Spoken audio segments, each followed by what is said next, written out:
Welcome to another episode of Kurdistan This Week, where we bring you the latest in the Kurdistan region from NRT Studios in Somani. The Kurdistan region added another 5,000 officially recorded coronavirus cases this week, passing 35,000 total infections. Duhok and Erbil were particularly hard hit. Last Saturday, the Kurdistan Regional Government's Ministry of Health announced that it had allocated 500 million Iraqi dinars, or about $420,000, to help the Halabja Health Directorate respond to the outbreak.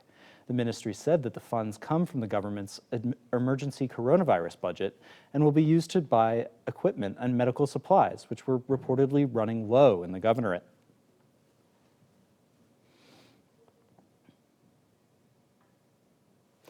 Iraqi Prime Minister Mustafa al-Kadhimi visited the Kurdistan region on Thursday and Friday, visiting all 4 governorates and focusing on several major initiatives of his administration, including bringing border crossings under the control of Baghdad, displacement and the return of IDPs, the budget, and Erbil-Baghdad relations. He first arrived in Erbil, meeting with Kurdistan Region President Netravan Barzani, KRG Prime Minister Masroor Barzani, and Kurdistan Democratic Party leader Masoud Barzani. In Duhok, he visited an IDP camp and the Ibrahim Khalil border crossing. On Friday, he traveled to Sulmani and Halabja, meeting with local officials there, as well as 2 border crossings in the latter governorate.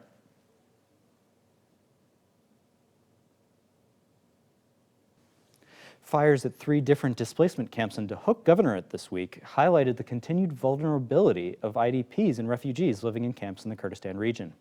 A total of 32 tents burned in fires at the Chamsko, Kadia, and Bersiv camps, all of which were blamed on power outages. No one was hurt in the fires, and local officials responded by providing new shelters, food, and other supplies. Chamchamal Police Directorate said on Wednesday that 2 young women were murdered in the district by their father, who then fled and is currently being sought by police. The sisters, aged 17 and 20, were believed to have been shot and killed on September 6 and buried in a shallow grave. Earlier this year, they fled the district and had been living in a women's shelter in Sulmani, but returned after their father signed a document promising not to hurt them. The murder sparked outrage on social media and highlighted the epidemic of violence against women in the Kurdistan region. At least 120 women died as a result of gender-based violence last year.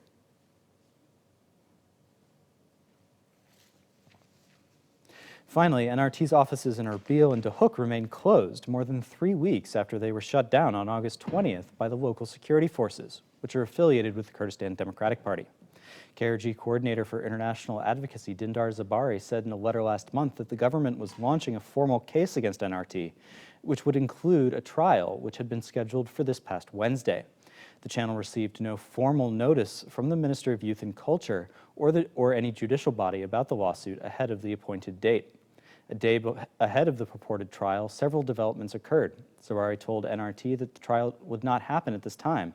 A lawyer working on behalf of NRT was told by a court in Erbil that no case had been filed, and the Minister of Youth and Culture said that his ministry was not responsible for the closure of the offices, blaming the KDP-controlled Interior Ministry instead.